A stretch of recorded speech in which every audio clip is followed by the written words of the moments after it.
Hello everybody, welcome to my channel today.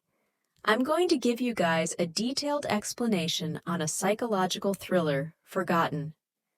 In the first part of the film, we observe the events from the point of view of the protagonist, Jin-seok.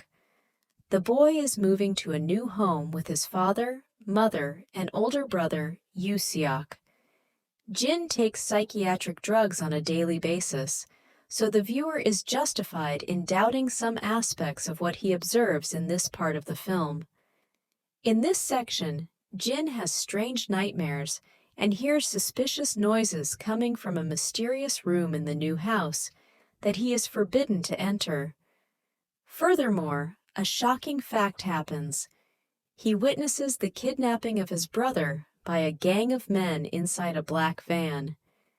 The investigators show up in the house, but say that the plate number seen by Jin does not exist. Jin tries to take back the life he was leading. 19 days later, his brother Yoo-seok comes back home. After a first moment of happiness, Jin begins to observe strange behaviors. His brother limps in a different way than before the kidnapping and goes out in the middle of the night, denying it the day after. One night, Jin follows him out of the house and discovers that his brother is not really limping and that he goes to a building where the investigators that were in his house work for him. He is chased and eventually captured, drugged, and put back to bed. The next day, his brother Yoo-seok convinces him that all he saw was a hallucination due to the fact that he had skipped the pill that day. But through a couple of concrete evidence found in the room, Jin realizes he wasn't wrong. The boy who sleeps in the room with him is not the real brother. He explains everything to his mother, but soon discovers that the whole family is involved in the staging. Jin realizes that he is being controlled by three individuals who pretend to be their family, but are not. He manages to escape and explain everything to the police.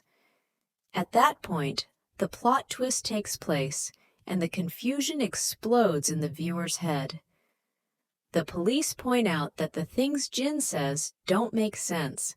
He can't be 21, and we're not in 1997 as he always thought. Jin observes the calendar hanging in the office. We are in 2017, and Jin is 41 years old. The plan then becomes to bring Jin back to 1997 through hypnosis, making him live again the last moments of his happy life before the traumatic events he has no memory of. Was still too strong to notice all this. But the noises he heard and the doubts he had were all real and well-founded. Jin-seok doesn't fully accept this explanation. He has never killed anyone. He runs away, the two have a car accident, and Jun wakes up in a hospital bed with his fake brother next to him, ready to kill him with poison.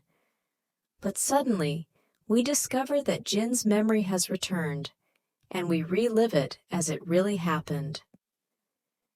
1997 was in fact the last year of happiness for Jin. We see him again in the car with his family, father, mother, and older brother. They are actually different people from those he has lived with in the last few days. Jin sleeps with her shoulder resting on his mother. This is the exact moment the film begins, where the hypnotic staging takes place. In the sequence of real events of 20 years earlier, the family will have a serious accident during that car trip. The parents will die, and the older brother ends up in hospital in critical condition, requiring expensive surgery. Jin remains alone, poor, desperate. He tries to find work in vain due to the economic crisis. But one day, he receives a particular proposal. A mysterious man offers him the money he needs. In exchange, Jin has to kill a woman. Desperate, Jin accepts. He receives an address, which actually coincides with the house where he lived in those days, in order to relive that moment. He enters that house in the night, changes his mind, tries to leave the house, but something goes wrong. The big daughter starts screaming in fear. Jin is scared. He chases her and unintentionally kills her. The mother enters the room. Jin kills her too, then deceives the small child who had woken up and leaves the apartment, leaving the child alive, completely forgetting about it in order to live in peace with his own conscience. We are now back to the hospital room. Jin now has full memory of how things went. The boy in front of him, who still wants to know the truth, reveals that he is the surviving child, and he realizes that Jin did not act on his will. He therefore understands that it was his father who pushed him to do it, despite Jin denies, to avoid him this huge shock. With this awareness, he decides to spare Jin, leaves the room, and throws himself out of the window. His life now no longer has a purpose. Revenge against those who exterminated his family would be useless. He no longer has a reason to live. Jun wanted indeed to avoid this awareness to him, but he didn't succeed to convince him that he was the only culprit. Jun also commits suicide with the poison that remained on his bed. Now that he remembers everything he did, life is too difficult to live.